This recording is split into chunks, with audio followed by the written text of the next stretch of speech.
Hey, this is Amal from TechLeatherCraft. In this video, I want to take a quick moment to show you guys a leather sleeve I just finished for the Surface Pro 3, Surface Pro 4. It is made to fit the Surface Pro with a type cover attached. So there are two reasons why I decided to play around with the sleeve. The first one, I want to do kind of a shout out to a company called Brydge. I'm not affiliated with them in any way. I just heard about them on Facebook and I decided to go check out their website. They make these hinge type keyboards, they're Bluetooth keyboards that attach to things like an iPad Pro, and they're making a version for the Surface Pro 3 or the Surface Pro 4, and basically what it will do is it will convert it into like a clamshell style, and I'm super excited about that keyboard. I will be picking it up to review. And so as I was researching that, I realized that because it is a third-party keyboard, that most cases that are available on Amazon and that kind of stuff are not actually compatible. They're not really made to fit the third-party keyboard. So I decided I wanted to play around with making some sleeves. Now this one is made specifically for the type cover, and I will be making a version for the Brydge keyboard. When I do get my hands on it, I can get the sizing down. The second reason I decided to go with the sleeve is probably the slimmest case option available. There are other styles available like portfolio style where it kind of opens up like a notepad, and there's even envelope style where it has a flap. I decided not to go that route because I really wanted to keep this thin. I can always do something like that. I'll experiment with stuff like that.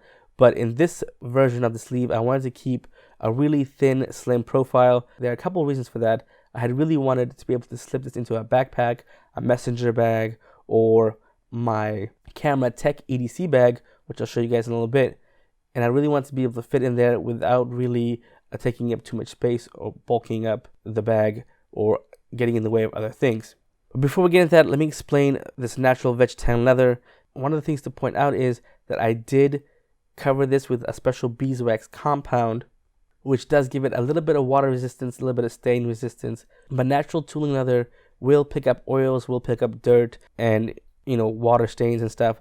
The idea of natural tooling leather though is that over time it will get its own character, it will get its own patina, that kind of stuff. Now I will be offering this in different colors like a brown or a black. I will probably be making a version of it with some Horween Chrome XL or something like that. But this version here is a natural tooling leather. If you're interested, I can also explain that in a separate video.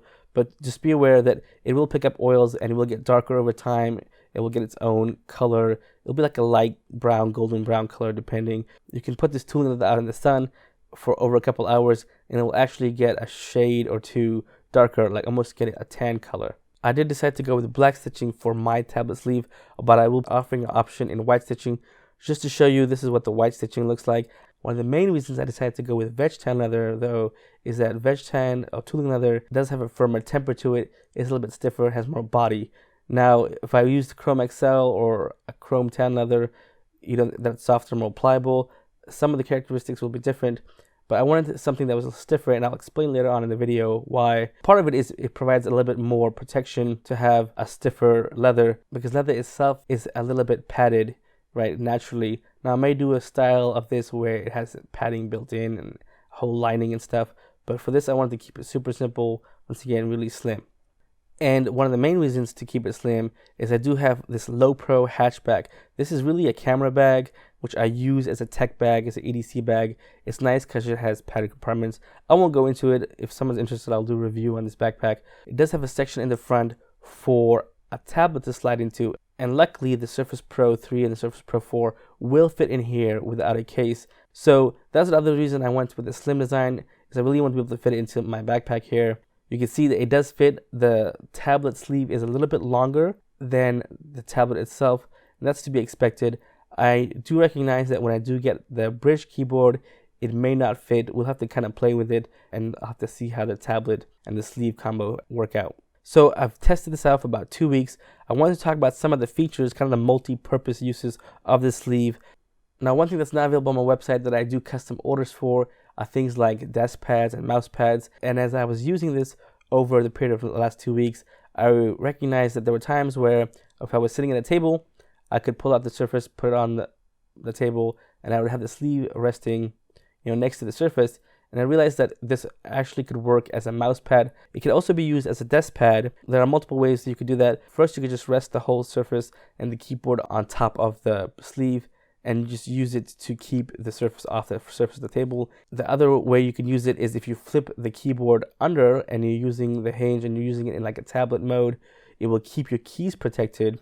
So if you're working on a table that has like tile or some other iron tables that have like grating and you're worried about damaging your keys, the nice thing about having the sleeve is you can use the sleeve as a desk pad. You don't have to worry about damaging your keys. The other thing I found myself doing quite often is I actually like to use the surface on my lap. Now there is a way where if you were just using the surface with a hinge design and the keyboard, you can kind of rest it on one leg and you can type on it.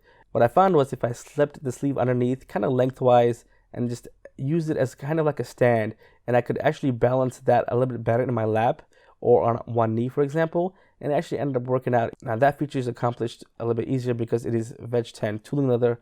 Like I mentioned, it is a little bit firmer in temper, it's a little bit stiffer. Now if you try to do that with Horween, Chrome XL, or a leather that is a little bit more pliable, that may not function the same way. It'll be softer and it'll be a little bit more floppy.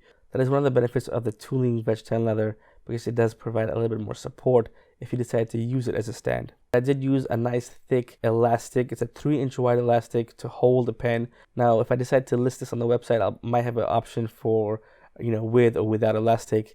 And the last feature I wanted to talk about is you can actually have the charging cable connected to the tablet and slip it in the sleeve. If you're interested in something like this or ordering something like this, be sure to subscribe to my newsletter. You can go check it out at TechLeatherCraft.com. I do have a newsletter set up on the sidebar. And if you're on mobile, I think you have to scroll to the bottom and the newsletter sign up is at the bottom. You can also follow me on Instagram and Facebook and Twitter. I will probably be posting a quick snippet about this, so you can also hear about it on my social media. If you're interested in tech, leathercraft, EDC, and multi-tool stuff, subscribe to my channel. All the links will be in the description. Thanks for watching, guys. Take care, and I'll catch you next time.